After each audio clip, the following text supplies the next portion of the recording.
ဘဝမှာကျင့်တတ်เสียဘာရှိတယ်လို့မေးကြည့်ကိုယ့်ကိုဖြေရှားကြည့်ငါလူဘဝရလာတယ်ကျင့်တတ်เสียဘာကောင်းလဲဆို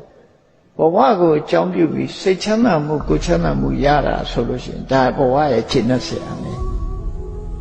ဘဝကိုအခြေခံပြီးတော့ကုသိုလ်ကောင်းမှုတွေလုပ်ခွင့်ရတယ်ဒါနလုပ်ခွင့်ရတယ်သီလဆောက်တည်ခွင့်ရတယ်ပါရမီကုသိုလ်တွေဖြစ်အောင်လုပ်ခွင့်ရဒါကောင်းကွက်လို့ခေါ်တယ်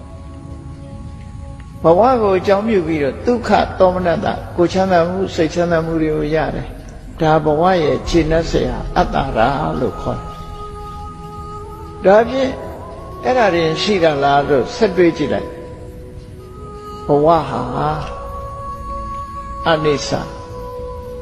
သာဝရတည်မြဲနေမှာမဟုတ်ဘူးရုပ်လှတဲ့ပုဂ္ဂိုလ်ကလည်းပဲလှပတဲ့ရုပ်ကလေးကမြဲနေမှာမဟုတ်ဘူး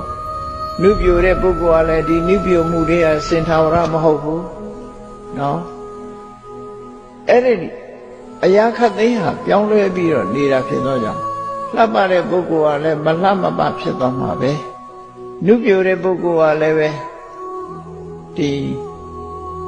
ကျမ်းန်ရင်ရောဥမင်းနဲ့အသိဉာဏ်တွေရရှိလာမှာပဲဖြစ်တယ်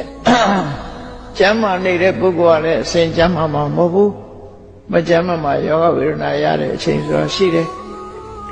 အစဉ်ထာဝရလူတွေဟာ